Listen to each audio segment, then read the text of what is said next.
Joyeux anniversaire Goldorak! Go!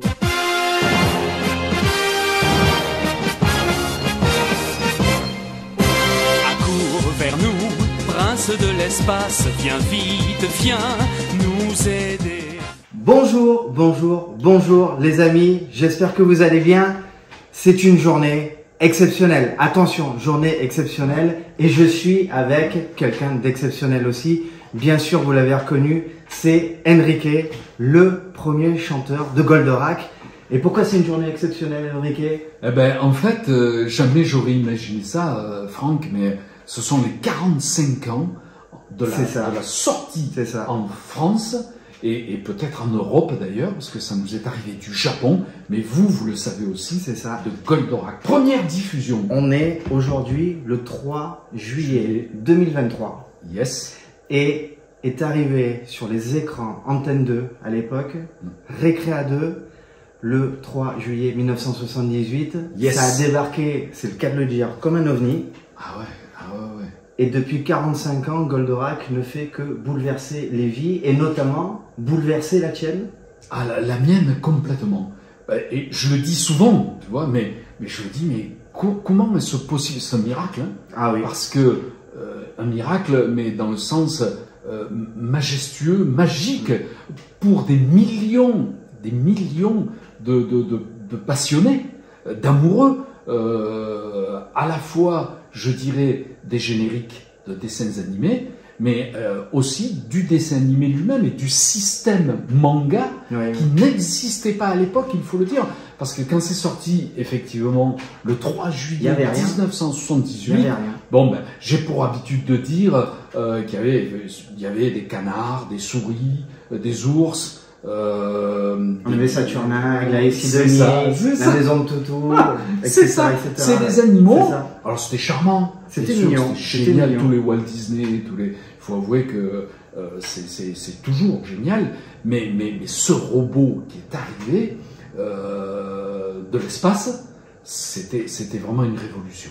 Et a défrayé la chronique en tout cas quand c'est sorti, puisque bien sûr les journaux ont relayé cette espèce de robots géants, de vaisseaux de combat, mais qu'est-ce qui se passe? Et bien sûr, ça avait été repris dans les médias, puisque c'est arrivé encore une fois tellement comme un ovni, et bien sûr, c'était le premier manga, c'était complètement nouveau, que ça a fait bien sûr une entrée fracassante. Alors, c'était tellement fracassant, Franck, que à l'époque, permets-moi de faire un petit aparté et un parallèle avec les temps perturbés d'aujourd'hui.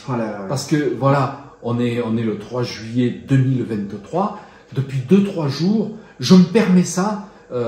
C'est le chaos. C'est très compliqué pour tout le monde. Je trouve que humainement, j'ai mal de ce qui se passe, de la violence et tout ça. Et il faut avouer que lorsque Goldorak est apparu à l'écran pour la première fois, il a été critiqué. On a dit que c'était violent, que c'était raciste, que c'était... Enfin, il y a eu un mauvais procès qui a été fait à ce premier manga, qui est un peu le papy de tous les mangas. Il y a un mauvais procès qui a été fait par la presse, à l'époque les médias, mais les êtres humains en général, une certaine catégorie de gens ont pensé que c'était néfaste et tout ça. Quand je vois ce qui se passe aujourd'hui, alors que Goldorak venait défendre de justice et d'amour, je répète, vient défendre notre terre de justice et d'amour. C'est les paroles de Pierre Delanoë qui, à l'époque, avait écrit sur un coin de console, le jour même, quelques jours avant la diffusion de l'enregistrement. Je ne comprends pas comment on ait pu faire un mauvais procès en voyant ce qui se passe maintenant. Je me dis, attendez les gars, comme disaient nos parents, on marche sur la tête. Parce que tout ce qui débarque, tout ce qui est nouveau, tout ce qui effectivement change des habitudes est toujours un petit peu dérangeant, et il y a toujours les critiques faciles, bien sûr, et en plus de ça, des fois, sans connaître le produit, parce que bien sûr, des fois, on fait des procès d'intention sans connaître le produit. Je fais un petit parallèle sur, tu vois, les Chevaliers du Zodiac. Il y a un film qui est sorti. Effectivement, le film, pour les fans, que je suis aussi, On le sait, c'est pas top, c'est pas super, c'est peut-être effectivement un bon film d'action, mais voilà, on s'y retrouve pas.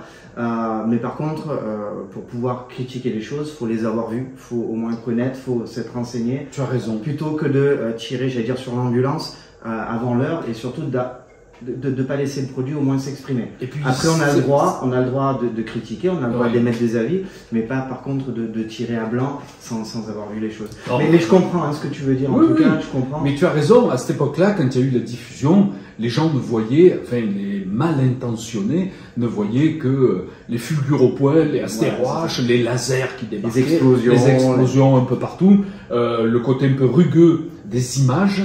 Je peux comprendre que ça devait survivre, parce que entre effectivement oh you know what, I'm happy, et Goldorak, yo, astéroïde, fulgure au poing. Pour les gamins que nous étions, moi le premier, hein, parce qu'à l'époque j'avais pas 20 ans, j'étais le premier fan. J'ai souvent pour habitude de dire ça aussi. J'étais là, j'étais scotché. Je me dis mais c'est génial. Et bon, mais effectivement, il y a toujours une partie de. Il y a toujours de la polémique. Ouais, mais qui n'ont peut-être pas vu la profondeur des épisodes et surtout qui ont peut-être mal visionné la série. C'est toujours une boucle. Hein. Est-ce qu'il y aurait eu autant de polémiques s'il n'y avait pas eu autant de succès à l'époque? De toute façon, à chaque fois qu'il y a un succès, qu'il y a quelque chose, il y a toujours un revers avec de la critique. Et encore une fois, moi je suis pour la critique à partir du moment où elle est constructive, où elle est argumentée. Par contre, de la critique facile, c'est nul, c'est bidon, c'est machin. Bon, ça par contre, moi je passe à côté complètement quoi. Donc quand c'est nourri, oui, mais les choses faciles, non. Donc est-ce que effectivement, s'il n'y avait pas eu autant de succès, est-ce que ça aurait été autant critiqué? Bon, on peut se poser en tout cas la question. Oui, alors tu voudrais presque dire que la critique est bénéfique. Je sais pas. Ah, des fois, tu sais, on s'en sert pour faire le buzz. Dites du bien, dites du mal, mais parlez de Goldorak. Mais en tout cas, ce qui est important, c'est que aujourd'hui, on se retrouve, et c'est ça qui est complètement incroyable, vraiment pour toute la communauté Goldorak, et pour vraiment souhaiter un très très bon anniversaire à ce géant d'acier qui, toi, a marqué forcément ta vie. Complètement. Et qui, nous, en tant que fans, l'a marqué complètement. Elle a été la première pierre, la première base de tout ce qu'on peut connaître aujourd'hui de l'univers manga, de l'univers geek. Et ça nous a, en tout cas, nous, apporté tellement de bonheur. Et puis, encore une fois, pas que Goldorak, sur d'autres licences aussi, ça nous a apporté tellement, malgré ce qu'on a pu en dire à l'époque, sur la violence, sur les choses comme ça, c'est vrai. Beaucoup de valeurs. L'amour. Le dépassement de soi, l'amitié, la cohésion, ça a apporté en tout cas, et ça renvoyait des messages, se battre pour une cause juste, se battre pour la justice, se battre pour défendre les autres, défendre la terre comme tu disais. Tout à fait. Et tous ces génériques-là étaient de toute façon emplis de messages positifs. Et ces dessins animés, ces mangas étaient emplis de messages positifs. Ouais, je vais ouvrir une autre parenthèse aussi. Moi, ça me semble important parce que Goldorak n'était pas au tout début, surtout c'était une surprise générale, surtout pour moi, parce que j'ai pris ça de plein fouet, mais au départ c'est quelque chose qui était exceptionnel, dont on ne savait pas le devenir effectivement, et surtout le succès. Et on m'a réveillé parce que bon, moi je suis loin d'être quelqu'un de très connu, physiquement on connaît plus des Noam, des Bernard Minet, il y a eu plusieurs versions de Goldorak, et de très bonnes versions, franchement des adaptations super, selon les années, selon les époques. Bon, moi j'ai été à l'origine, selon les chaînes, selon les productions aussi, chacun a changé, a fait un peu son méli-mélo pour y retrouver un peu ses billes. Hein, et bon, mais en lui-même, Goldorak, quand on m'a réveillé et qu'on m'a dit « Est-ce que vous voulez venir assister à un salon ?» Parce que là, actuellement, moi j'ai beaucoup de chance et c'est que du bonheur comme on dit, mais on fait des salons, on fait des conventions à travers la France, du Luxembourg à la Suisse, à la Belgique, jusqu'en Égypte, jusqu'aux Émirats arabes. Il y a des fans de la série et moi ça me réjouit parce que nous on était amoureux, mais on savait pas que ça pouvait traverser les frontières comme ça et aller au-delà de notre France et arriver du Japon discrètement, hein, parce que ça n'a pas très bien marché là-bas. On ne sait pas pourquoi d'ailleurs, mais plutôt en Europe. On a des petits éléments de réponse quand même. Bon, alors tu les donneras. Et ce que je voulais dire, c'est que le fait de me dire, Enrique, est-ce que tu pourrais venir chanter pour une soirée où c'est une soirée manga, tu peux nous chanter Goldorak? Et puis j'ai vu des personnes qui sont venues me poser des questions, certaines, encore une fois, qui m'ont dit, mais vous trouvez pas que c'est un peu gnangnan? C'est un peu le fait d'aimer les génériques, le fait d'aimer les dessins animés, le fait, j'ai dit comment gnangnan, vous savez, les mélodies, elles sont superbes, s'agissant de Goldorak ou d'autres, parce que comprennent Xor, Dragon Ball, les Chevaliers du Zodiaque, les 31, les Captain Flamme et Albator et autres. Désolé, ce sont de vraies mélodies avec des orchestrations de fou. Réécoutez les premières versions de Goldorak, les arrangements dans la série, et c'est tellement riche, mélodie, accompagnement, arrangement, enfin bon, orchestration. C'est pas pour rien qu'on en fait des concerts, hein, de toute façon. Je vais dire des concerts symphoniques où on va jouer la musique de la bande son. C'est ça. Qui est dans le manga. J'ai vu qu'à l'Égypte, il s'y colle. Et Jérémy, au Rex, d'ailleurs, on va ce qui a été fait en première partie. Voilà, il y a un orchestre symphonique. Et je vous annonce, je sais pas si je peux le dire, je ne vais peut-être pas en parler, mais on refait le Rex, et j'ai eu Jérémy au téléphone. Si, ça a été annoncé. C'est annoncé officiellement. Je l'ai vu passer, oui. Ah ben c'est génial. Quel pied, les mecs. Quel bonheur d'être accompagné par un orchestre symphonique en live. C'est énorme. Je vais me faire le kiff cet hiver, en novembre, au Rex, grâce à Jérémy et toute son équipe, de me faire le kiff de chanter mes deux génériques en live.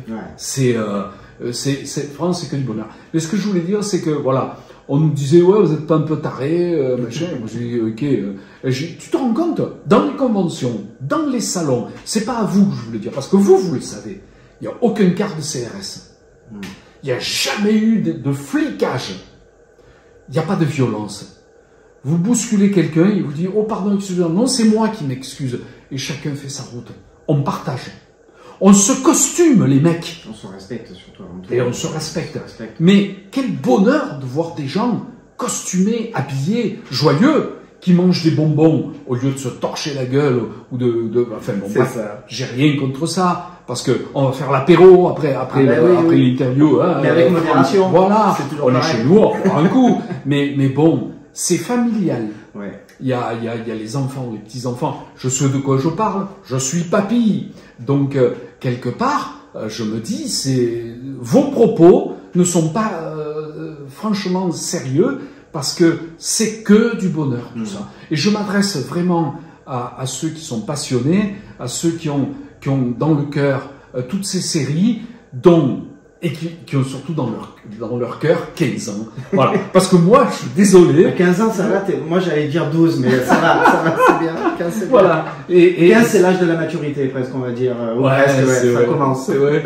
Mais bon, moi, là, je me régale. On va partir. Toi, je sais que tu travailles beaucoup le week-end.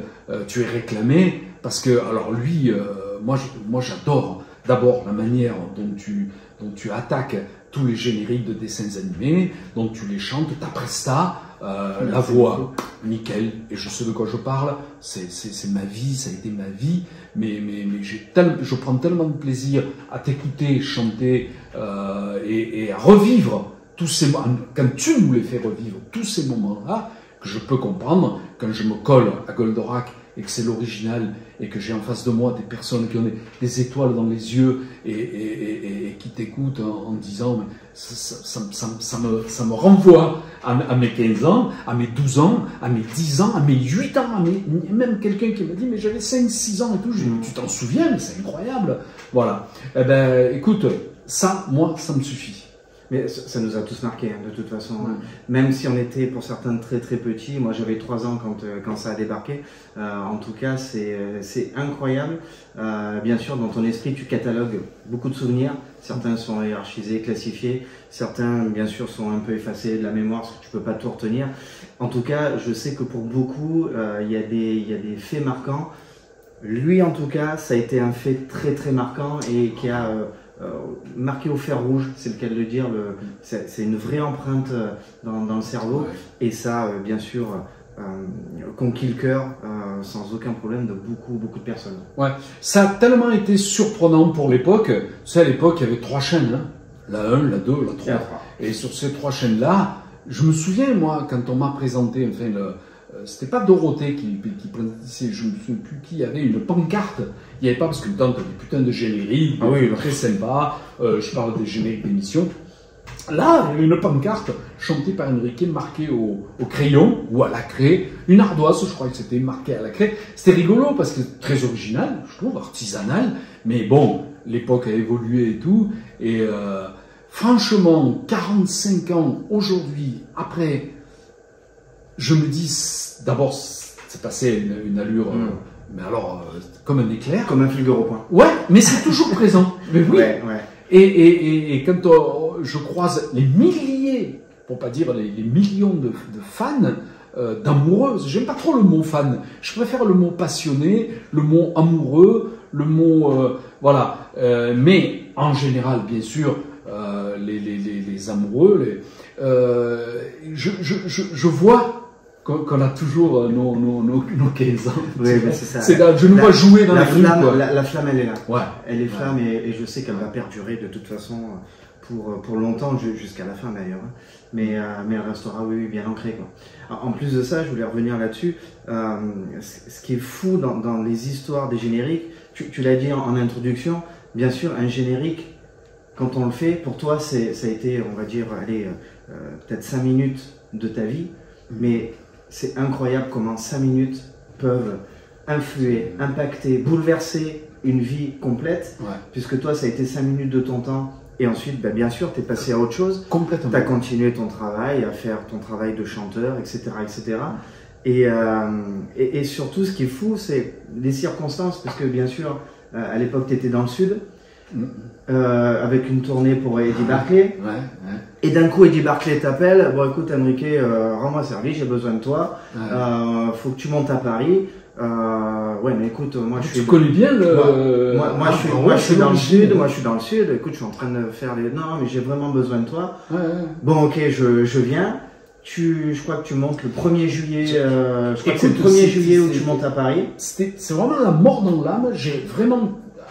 Tu as raison, rendu presque à reculons, tu y vas, oui, reculons. Je ne voulais pas le faire, mais vraiment. Comme quoi, c'est un truc de fou.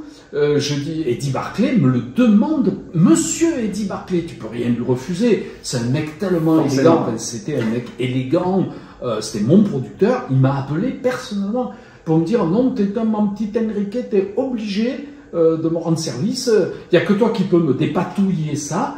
Parce qu'ils avaient acheté les droits des éditions pour rentrer dans les détails techniques et il fallait l'interpréter parce que quelques jours après ça sortait à la télé, enfin c'était diffusé, donc il fallait la version française.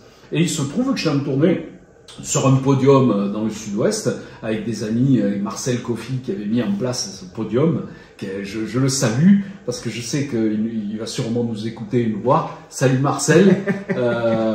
Et il y avait Herbert Léonard à l'époque, tu sais, c'est des gens de tournée, on avait tout un plateau complet avec plein d'artistes. Et il fallait que je fasse l'aller-retour. Parce qu'à cette époque-là, on travaillait tous les soirs. Tous les soirs, on était sur scène, sur les plages, les places publiques. Donc voilà, j'ai vraiment fait un aller-retour. Et quand je suis arrivé au studio Barclay à Paris, avenue Hoche, les studios Hoche, d'ailleurs, on les appelait comme ça, de grands studios. Je te dis pas le barouf. Il y avait Pierre Delanoë qui était là en train d'essayer de trouver une adaptation, un texte français.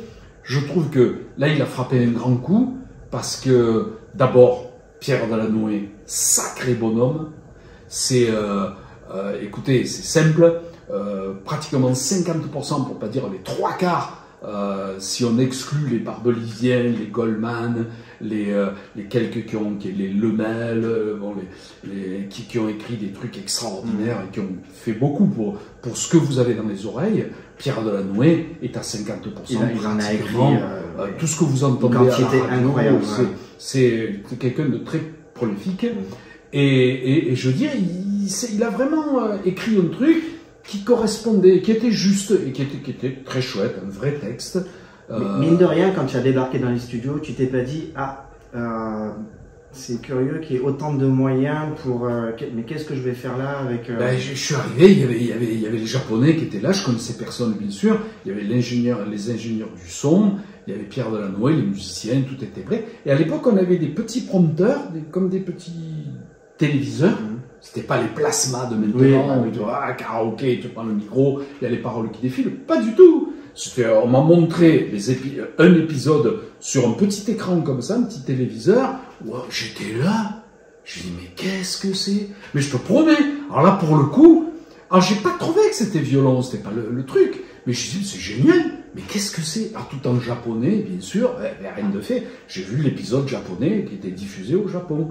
Et j'ai dit, oulala. Et Pierre m'a dit, eh oui, il va falloir faire la même chose en français. Et je dis, oh la vache. J'ai dit, Pierre, on est mal barré. Oh, il a été génial sur le coup. Bon, oui, moi. Parce qu'en plus, il faut le dire, sur le générique de Goldorak, c'est un des rares génériques, on va dire français, dont la mélodie est vraiment la vraie mélodie japonaise. Oui. Il y en a quelques-uns comme ça.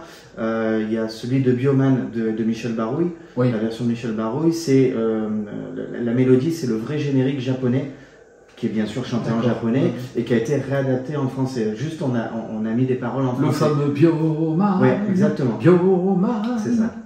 Et après, il y a beaucoup de génériques, bien sûr, qui ont été fabriqués pour la France, on va dire édulcorés à nos oreilles, etc. Et puis pour d'autres raisons aussi. Et tu vois, c'était, je vous une parenthèse, on va pas se regarder le nombril, mais tu parles de Michel Barouille, quelle voix! Tu as vu le fameux... Et qu'on embrasse d'ailleurs. Ouais, Michel, coucou, mais t'as une putain de voix, toi! Et qu'on embrasse, oui, doublement, puisque Michel a fait le générique.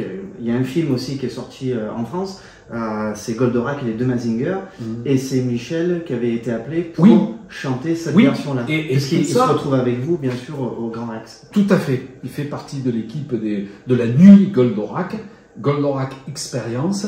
Mais ce que je voulais dire aussi, c'est que tu vois, les Japonais, lorsqu'ils faisaient à l'époque des génériques et qui étaient interprétés dans leur pays par leurs interprètes, c'était tous des trucs très, très puissants. Ah oui, alors, vocalement. Il y a une tonicité. Voilà. Ouais. Il y avait l'orchestre symphonique choqué, il y avait des orchestrations de ouf, comme vous dites, mais il y avait derrière des interprètes qui assuraient vocalement. Ah oui. Donc Michel Barouille, je pense, c'est pour ça que je dis, je vais pas me regarder le nombril, mais je pense qu'ils avaient besoin de quelqu'un qui avait une voix un peu comme ça, d'opérette, comme on me dit souvent. Bien sûr. Une voix d'opérette. Oui, on a des voix, on a pris des cours pour ça, et moi j'ai une formation lyrique, donc ce qui a fait que je correspondais à ça. Et c'est très, la version japonaise, elle est très vaillante, quoi, elle est performante. On va dire c'est le génie d'Eddie Barclay aussi. C'est-à-dire il savait très bien, en te confiant ce produit-là, il connaissait bien sûr ta voix par cœur,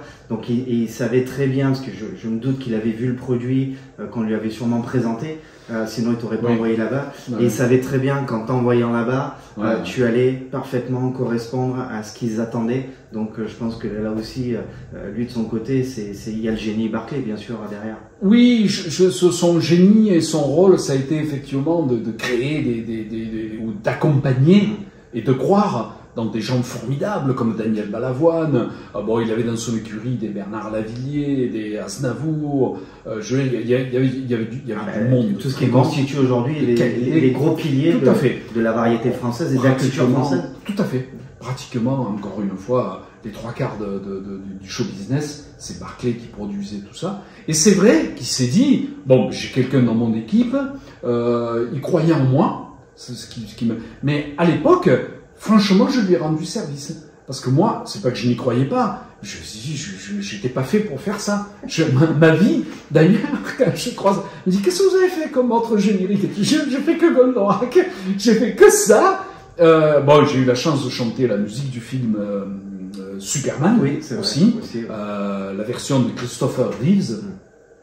Mais deux justiciers, tiens, regarde, deux Oui. héros venus un peu de l'espace, quoi. C'est ça. Mais Goldorak, pour moi, un générique de dessin animé manga, eh ben, j'ai eu le bonheur, le privilège, la chance, parce que c'est une chance, d'en faire qu'un, c'était Goldorak. En tout cas, voilà, ce petit robot-là, petit robot qui, alors je sais plus combien il mesure, je crois qu'il mesure 42 mètres dans la vraie réalité, si on devait 40 et quelques mètres. Alors, il y en a un au Japon, Oui, qui fait 33 mètres, je crois. Attends, en Japon ou c'est aux Émirats Arabes il me Aux semble. Émirats Arabes, Aux Émirats pardon. Arabes, oui. Avoir vu Autant ça, pour ouais. moi, aux Émirats. Qui est Bravo. magnifique d'ailleurs. Oui. Ouais, alors j'ai vu une image, j'ai vu une photo, il est splendide. Il est magnifique. 30 ou 33 mètres. Alors, est-ce que tu te rappelles un peu les différentes attaques qu'il y avait? Alors oui, les termes, Ah, je m'en souviens. Tu les as en tête? Bon, l'astéro H. Alors, l'astéroche, bien sûr. Il est là. Corneau fulgure. Le cornofulgure. Voilà. Le fulgure au point. Qu'est-ce qu'il y avait d'autre? Attends. Astéro H, fulgure au point. Rafraîchis-moi la mémoire, tu en as d'autres, toi? Alors, il y avait Tu voulais me coller, là? Non, pas du tout, Non. c'était Ah, vraiment. là, là, C'était pour s'amuser. Il y en a d'autres, je sais, mais. On avait les rétro-lasers. Rétro-laser. Les pulvonium. C'est ça. Les Il y a, limes. il y a tout là-dessus. C'est. Alors ou ça partait effectivement du robot directement, ou alors bien sûr, la soucoupe avait bien sûr dans ces deux petites boules rouges, voilà, il avait aussi ces différentes attaques avec les missiles qui sortaient, etc. etc. Plus bien sûr ce qu'on appelle les Spicers, tous les vaisseaux voilà, qui accompagnaient Goldorak avec ses amis, la patrouille des aigles, qui venaient bien sûr piloter chacun un vaisseau. Et ça, c'était plutôt dans la deuxième saison où chaque vaisseau, en fait, pouvait fusionner avec Goldorak et venait s'attacher au niveau de son bassin et venait compléter, on va dire, l'armement de Goldorak quand il combattait les Golgoth ou les Antirak. Qu'est-ce qui s'est niché dans la tête de Gonagai? Non, mais les gars, moi je me dis, c'est génial, mais bon, c'est leur culture. Ça a 45 ans, quoi. Et ça fait partie voilà, de leur culture japonaise. De la soucoupe. Puisque tiens, pour répondre à ce que tu disais tout à l'heure, pourquoi ça n'a pas eu de succès comme ça au Japon, c'est qu'en fait, au Japon, il existe, on va dire, une grande série. C'est Mazinger Z. Et le pilote de Mazinger, donc le héros, on va dire national, c'est censé être Alcor, pour nous, en France. Et quand a été créé Goldorak, en fait, le personnage, donc on va dire le héros de Mazinger, s'est retrouvé un petit peu relégué presque à un second rôle. Et c'est peut-être ça qui a un peu mal passé, si tu veux, au Japon. Ah oui. Et c'est ce qui fait que, alors pour nous, bien sûr, la série a connu un succès énorme, mais on n'avait pas Mazinger Z en frontal. Nous, on a connu que Goldorak. On en parle depuis quelques temps. Et d'ailleurs, Mazinger est arrivé un peu plus tard. C'est ça. Mais Goldorak étant arrivé en premier, bien sûr, qui s'était implanté, Mazinger a eu moins de succès en France que Goldorak. Alors qu'au Japon, c'est complètement l'inverse, mais pour ces raisons-là, en fait.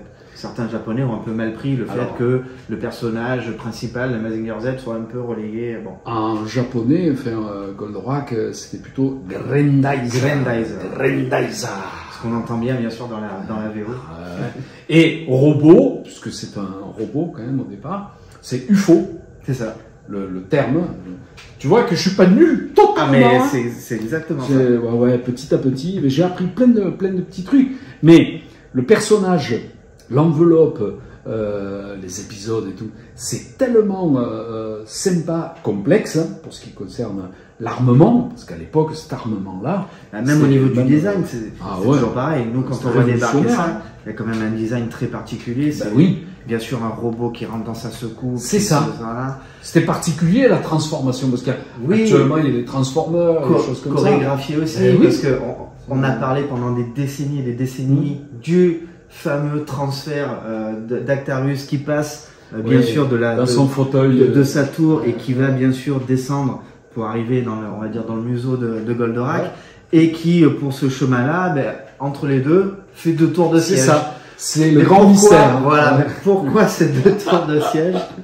Alors, on avait C'est eu, le grand mystère. on avait eu un petit début d'explication, je crois par Godagai, même directement. Je revérifierai, mais en fait, il n'y avait pas plus d'explications que ça. Je crois qu'il avait juste dit, parce que c'était cool. Oui, parce que c'était c'était un supplémentaire. Parce que c'était esthétique. Voilà, il n'y a aucune raison d'un point de vue métabolisme.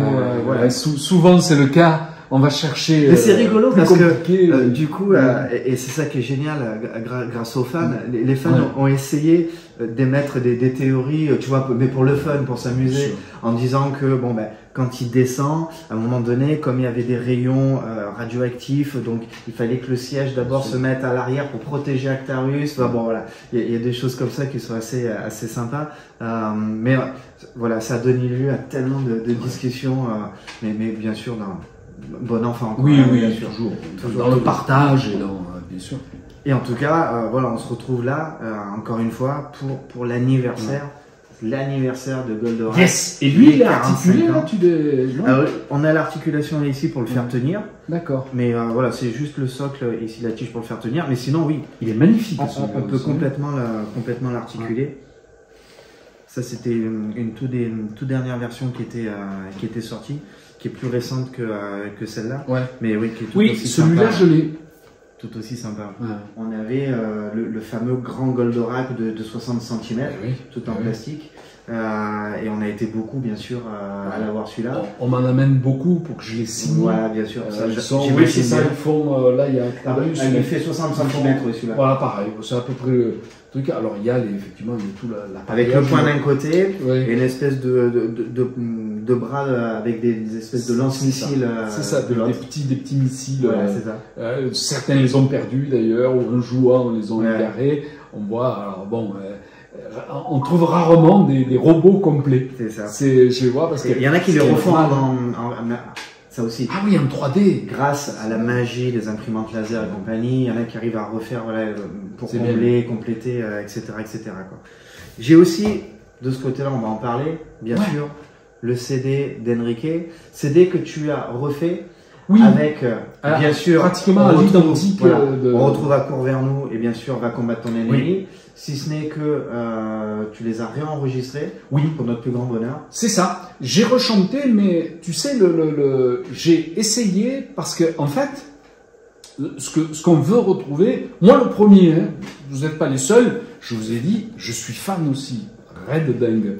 Donc, je me suis dit, mais essaie de retrouver les inflexions, la dynamique, ce qui a séduit dans la série et ce qui a fait que l'aura de Goldorak rayonne sur tous les épisodes. J'ai dit, il faut cette combativité, ce côté vaillant un peu comme ça, et j'espère que vous le retrouverez dans les deux. À Courvernou, Prince de l'espace, et va combattre ton ennemi avec toute la dynamique qui sied à ce générique et que vous le retrouverez là 45 ans après. Ah, bah oui.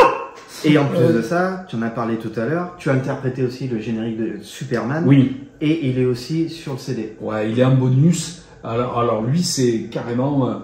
Alors, il faut que j'explique Superman, parce que tu dis, ah bon, ça, à part ma famille, ma maman, qui a un exemplaire, le vinyle, c'est sorti en vinyle. Ouais. Mais à l'époque, Christopher Reeves, Barclay m'avait dit, toujours j'étais chez Eddie Barclay, me dit, bon Enrique, tu vas chanter le générique, c'est pas un générique, c'est la musique du film, oui, qui sert de générique. Mais du film avec Christopher Reeves. Du film avec Christopher Reeves et musique de John Williams. John Williams. Voilà. Et tu me chantes ça, pareil. Il me dit, je vois pas quelqu'un d'autre dans la maison chanter ça. Encore un truc, entre guillemets, un tout petit peu performant, et où il fallait y aller. Alors du coup, j'ai dit, bon ben ok, mais il était prévu, tiens-toi bien, pratiquement 1 mois et demi, voire 2 mois, de tournée à travers la France, de dédicaces. Je partais avec un commercial et carrément, je crois qu'il avait prévu à l'époque un véhicule où on emmenait tous les CD, les pots de moutarde, les cartes de Superman, il y avait tout un appareillage. La totale. On devait faire la tournée. À l'époque, il y avait les magasins, les casinos, les nouvelles galeries, c'est d'anciens magasins d'avant qui ont tendance à disparaître. Et il était prévu pratiquement tous les 2 ou 3 jours une dédicace en France dans une ville différente. Et malheureusement, pour ceux qui s'en souviennent, Christopher Reeves a eu un accident de cheval. C'était un passionné de chevaux et il a fait une mauvaise chute. Donc il s'est retrouvé sur un fauteuil roulant et Barclay, qui est un homme extraordinaire, qui était un homme extraordinaire, d'élégance et d'humanité, a dit « Enrique, on arrête tout. Je devais faire Michel Drucker avec les rendez-vous du dimanche. » Je ne sais pas si vous vous souvenez de cette émission. À l'époque, Michel Drucker sévissait encore. Et il m'avait dit « Oui, Enrique, d'ailleurs, Michel, si tu m'entends, je parle à Michel Drucker, là.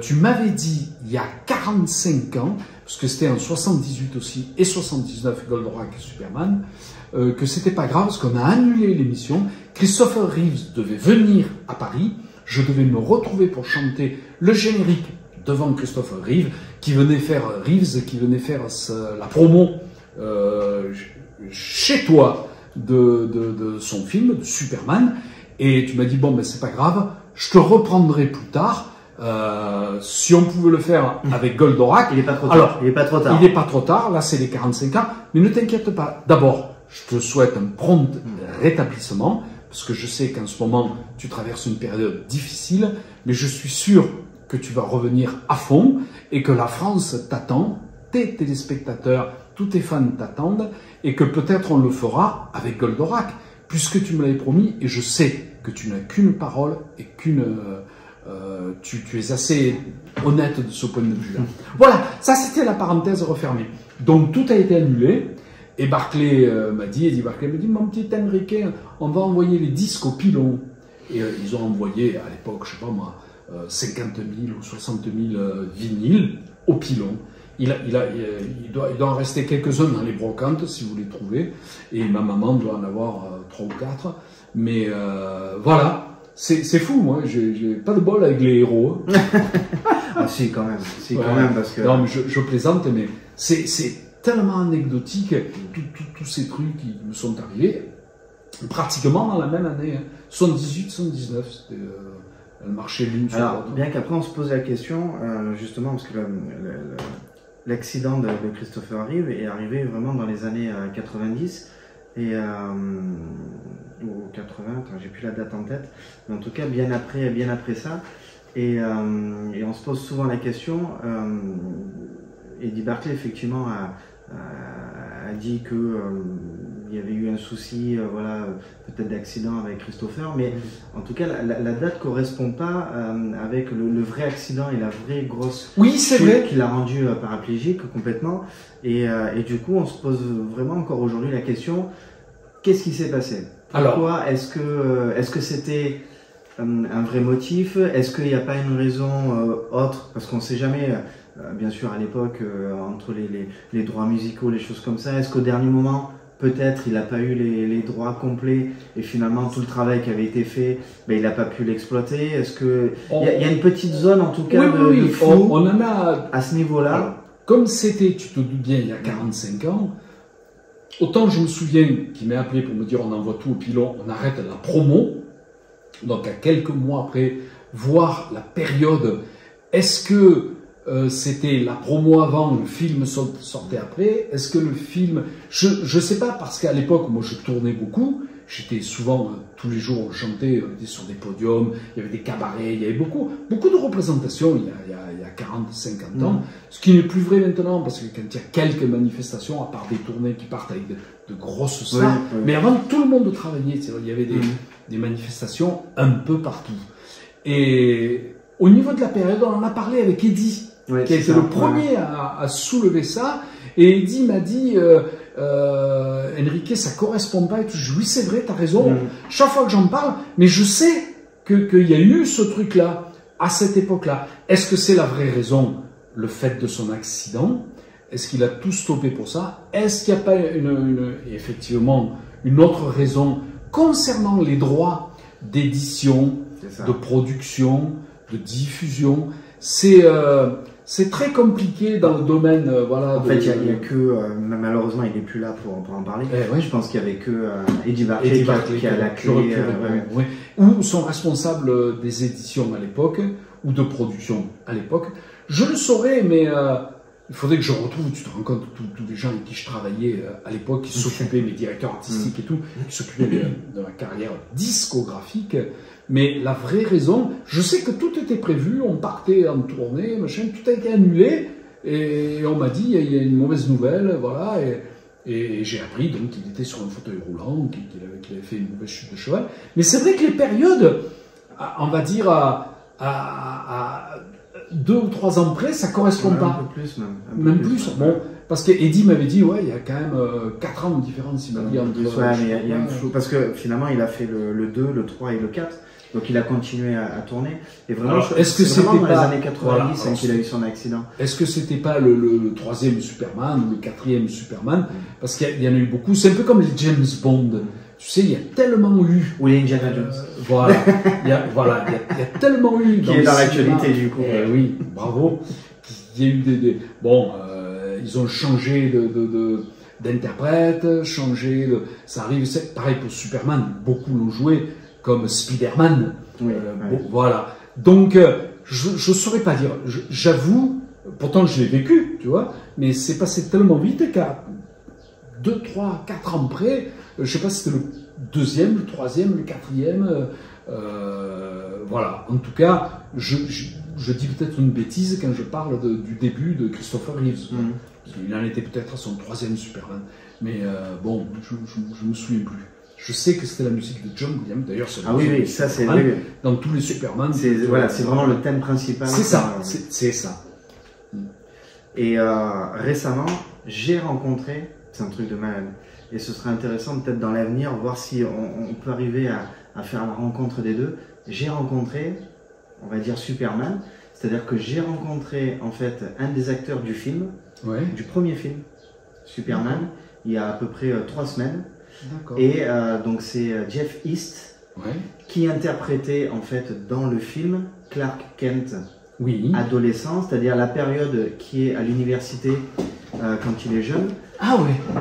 La période où il découvre le cristal vert. D'accord. La période où on le voit courir à côté du train. Ouais, c'est ça.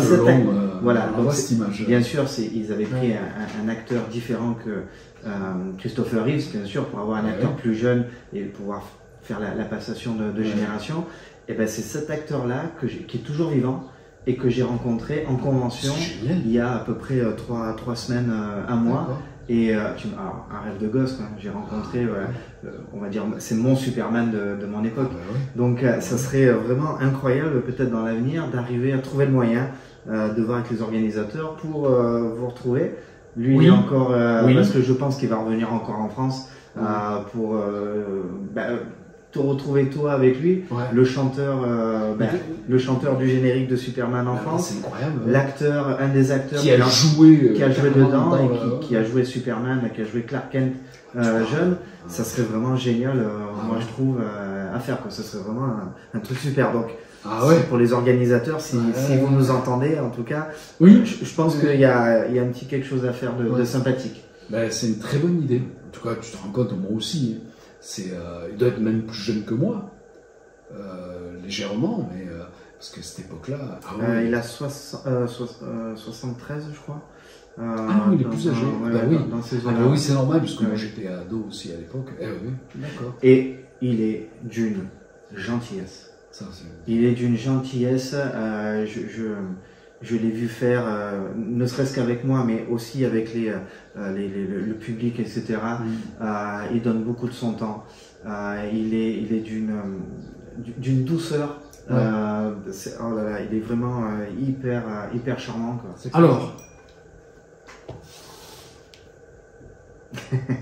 Alors là, c'est du collector. Voilà. Et ça me va droit au cœur. Alors, pour 2 raisons. La première, c'est que c'est notre... Il y a du talent. Voilà, c'est un talent. Il y a du talent. Fabuleux d'avoir ça sur une paire. C'est Shoes Design qui fait ça. Que vous pouvez retrouver sur Instagram, sur Facebook, etc. Donc si vous voulez customiser en tout cas des baskets, c'est Shoes Design. et qui fait, ben, vous pouvez le voir, je pense qu'il fait du travail de qualité et je pense que ça claque bien. Et la surprise m'a été faite par le jeune homme qui est là juste à côté. Il m'a dit, Enrique, puisque tu viens avec nous, tu vas nous accompagner, on va essayer d'envahir le monde de Goldorak. Quand tu monteras sur scène... On va envahir la terre entière d'amour, hein, attention. Et il m'a dit, voilà, quand tu monteras sur scène, tu auras ça. Oh, j'étais scotché. Il avait ma pointure, il était au courant de tout, et j'ai eu une très très belle surprise. I love you. Oui, alors... C'est un amour. Pour la petite histoire, c'est quand même cette même personne à côté de moi, bien sûr, oui, pour le cadeau, mais qui au départ m'a aussi offert ce magnifique t-shirt. Donc voilà, moi je trouve que c'est un bon échange de procédés, parce que bon, recevoir quand même un t-shirt aussi beau que ça, tu ne peux pas bien sûr t'imaginer, moi à l'intérieur je pleure quoi. C'est quand même incroyable. Tu le mérites. Mais merci beaucoup.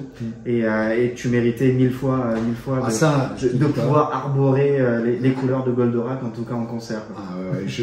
Alors je n'ai que sur scène, hein, je vais pas jouer au foot ou ramasser les escargots avec. Non, elles seront sur scène.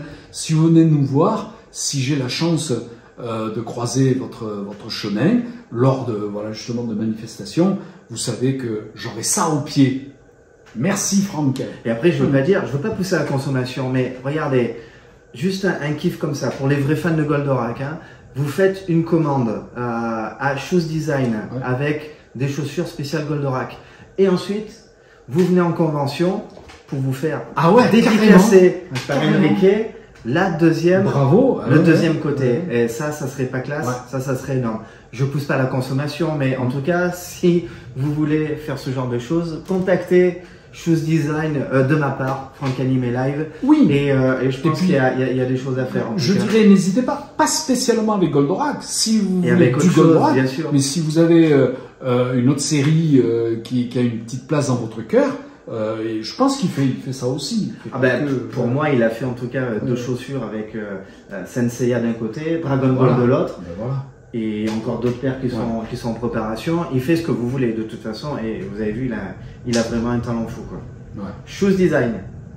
Alors, on l'a dit tout à l'heure, il existe, et c'est rare sur certains dessins animés, sur certains mangas. En tout cas, il existe sur celui-là beaucoup de versions qui ont été chantées au fur et à mesure des époques, au fur et à mesure des chaînes, bien sûr, pour différentes raisons.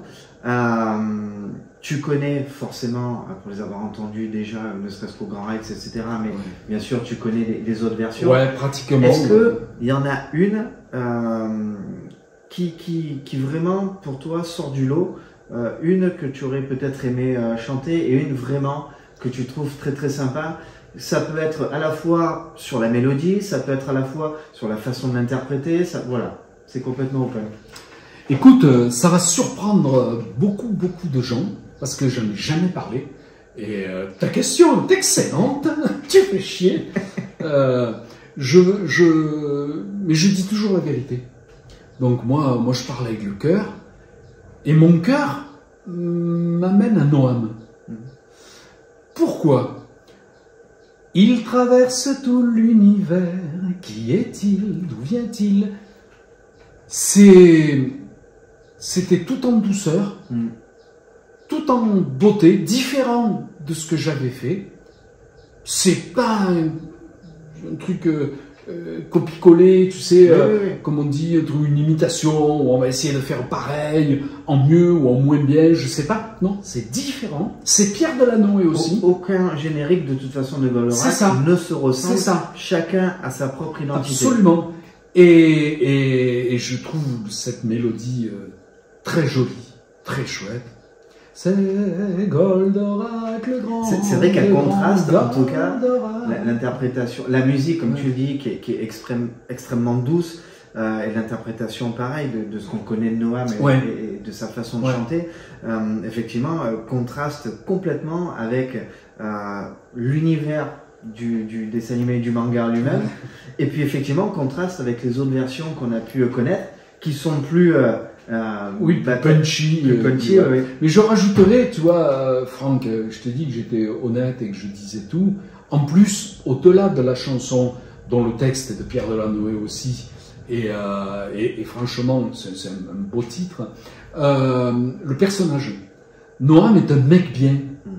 C'est, j'ai eu la chance on s'est croisés à Paris sur une manifestation. Ah ben c'était à la Goldorak Experience. Il était là la nuit. C'était la première fois que je le voyais. Nuit Goldorak. Eh ben écoute, tu sais quoi? Moi je suis comme ça. J'ai toujours dit non mais je suis pas une star. Je suis un petit paysan du Vaucluse. J'ai plaisir à dire alors ça. Là tu retournes à cultiver les fraises, les melons, en ce moment c'est les tomates, les cerises. Moi je vais y aller. Mais d'entrée il est arrivé de dire ah alors c'est toi? J'ai oui c'est moi. Sous-entendu la première voix. Il était, je suppose, fan aussi de la première version, mais moi je suis fan de la sienne. Et lui, il est adorable. C'est un mec d'une qualité humaine comme on aime. Il est super. Ce qu'il y a de particulier, en tout cas, sur ton générique, c'est que c'est le seul, finalement, malgré les différentes versions, malgré le fait qu'il soit passé de la 5 à la 2, à la 1, etc., etc. En tout cas, tu es le seul que l'on entend à chaque épisode. Tu es omniprésent. Et c'est peut-être ça aussi qui marque, qui perdure et qui marque les générations qui viennent te rencontrer, en tout cas en convention. Oui. C'est parce que tu es là, omniprésent sur tous les épisodes, et on t'entend à chaque fois. Même s'il y a le générique de début avec Noam, avec Bernard Minet, avec Jean-Pierre Savelli, avec Lionel Leroy, qui est aussi là des interprétations que je trouve très particulières, avec bien sûr les écritures qu'on connaît, et puis l'interprétation de Lionel Leroy, qui malheureusement en plus nous a quittés il y a à peine quelques années, je crois que ça doit faire 2 ans, à tout casser, mais qui nous a offert avec sa voix des interprétations de générique, Ulysse 31, Starsky Hutch, Pour l'amour du risque. Des interprétations quand même, faut y aller pour interpréter Lionel Leroy, faut quand même y aller, et avec une voix et un timbre de voix, c'est son timbre à lui, c'est sa marque de fabrique, et vraiment incroyable. Mais toi, tu es de toute façon là, tu es présent dans tous les tous les dessins animés. Tous les épisodes, tu es là. C'est une grande chance, tu as raison de le souligner, et pour des raisons financières ou de changement de production, de chaîne, de diffusion, pour des raisons d'argent, ils ont changé le générique de début, générique de fin, mais comme à l'intérieur j'avais fait de la synchro, quand transformation, Goldorak, go, quand il démarre, c'est ma voix. Les quelques bribes, les quelques phrases « Accours vers nous, prince de l'espace », voilà. Là c'est moi, et ça n'a pas pu être enlevé. Alors ça a été confirmé par l'huissier, parce qu'à l'époque, j'ai eu quelques soucis avec des distributeurs peu scrupuleux qui avaient gardé les épisodes, qui les avaient surtout en moitié piratés pour les vendre. Et il y avait ma voix à l'intérieur. Parce que dans le feuilleton, comme on le dit, dans la série, il y a ma voix. Et j'avais été obligé de le faire constater par l'huissier, qui avait constaté qu'à 80% des 74 épisodes, c'est ma voix que l'on entend quand il part à l'assaut, quand il part défendre notre terre, de justice et d'amour, c'est ma voix. Voilà, donc peut-être que voilà, il y a des années après, c'est un retour de justice, quoi. Mais c'est exactement ça. Grâce à ça, c'est ce que j'allais dire. Je suis toujours un peu présent dans les oreilles. Un vrai retour de justice, en tout cas. Bon, en tout cas, merci à toi pour cet échange. Et puis surtout, merci de t'adresser aujourd'hui spécifiquement pour les fans. Et j'allais dire, on va souhaiter un joyeux anniversaire à Goldorak. Ouais. Ah, on fait ça. Joyeux anniversaire Goldorak! Go!